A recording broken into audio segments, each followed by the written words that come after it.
In this video, I will show you how to check and switch to a yearly subscription for NotebookLM through Google One. Let's get started.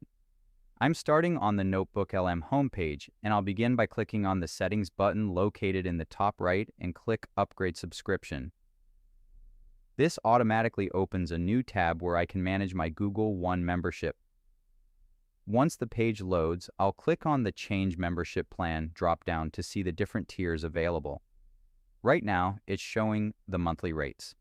So I'll click over to the Annual tab to see how much I can save by paying yearly. Now I can see the yearly pricing for all the different plans. I'll scroll down to review the options. The Premium 2 terabyte plan is $5,999 per year, which saves about 16% compared to the monthly cost. Just below that, the Google AI Plus 200 GB plan is listed at P$2,850 annually. If I don't need quite that much storage, the standard 200 GB plan is P$1,790 a year, and the basic 100 GB plan comes in at P$1,190.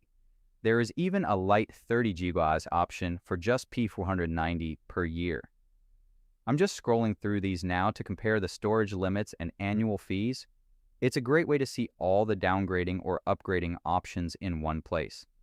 I'll scroll back up to the top now that I've reviewed the list, and that is how you find and compare the yearly subscription plans for your account. If you found this walkthrough helpful, please consider liking the video and subscribing for more quick tips and tutorials.